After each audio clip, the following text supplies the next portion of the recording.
Mheshimiwa Waziri, Mheshimiwa Katibu Mkuu, viongozi wa serikali, wageni waalikwa, mabibi na mabwana, good morning. Jumanne has a very sophisticated way of embarrassing me, throwing me into areas of my highest incompetence. And within 24 hours, he's asked me to do 2 keynote addresses on a subject that I don't know at all. And I was asking, should I read the same keynote address that I delivered yesterday? I said, no, it has to be completely different. And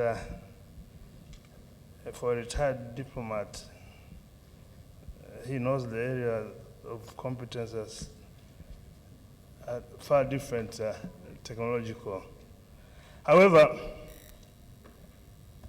we are all aware that the world is changing. I don't have to remind that. Developments in science and technology, especially information and communication technology that has taken place in the last few decades, has transformed the world far beyond the world that we knew not too long ago. The pace, speed, even the nature of change itself is changing. Through globalization, there is integration and coordination of production, distribution, and exchange processes throughout the world based on economies of scale and scope.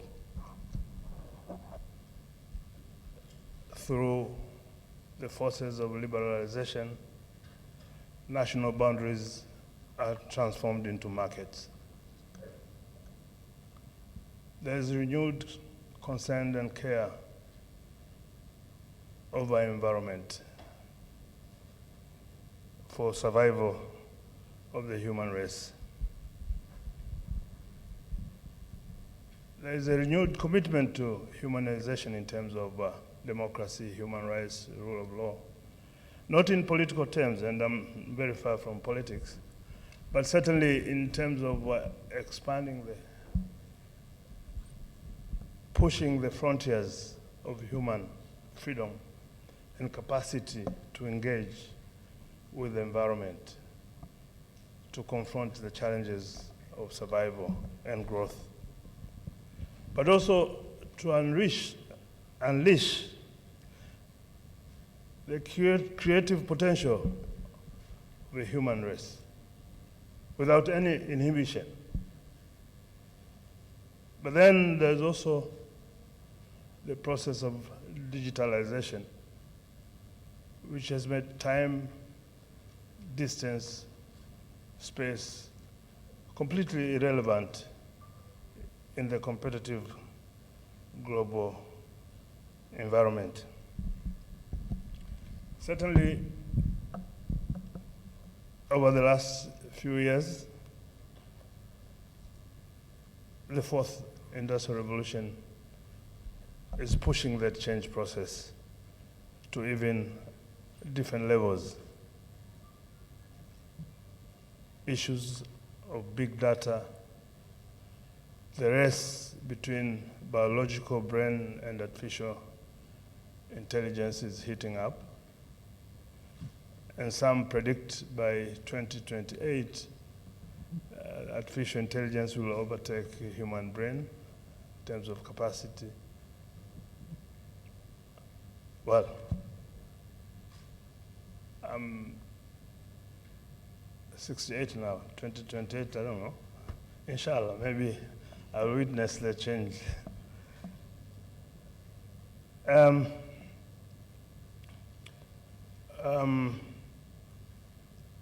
Developments in robotics is also picking up and increasingly changing the workplace into a different level.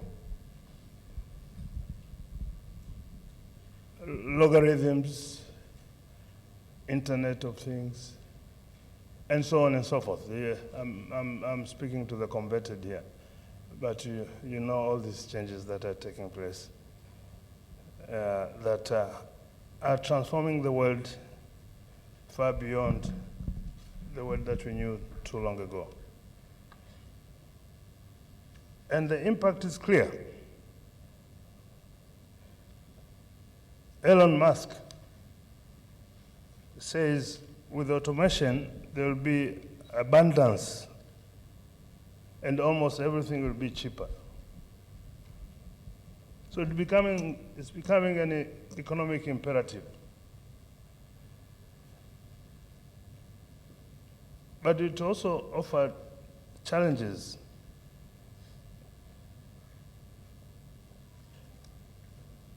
The workplace will change significantly. I don't want to scare you, but certainly pretty soon most of the jobs that we know today will disappear. But the good news about it, new and better ones will come in. And they say out of every one job lost through developments in either AI or analytics or big data, 9 new ones will be created. That's the good news. But in the meantime, there are challenges at the workplace, and Thomas Friedman, in his book, The World is Flat, says, and I quote, "Today's workers need to approach the workplace much as athletes preparing for the Olympics, with one difference. They have to prepare like someone is training for Olympics but doesn't know what sport they are going to enter. It's a different ball game." So the key point I want to say this morning is that all these technologies are there and all of you are aware of them.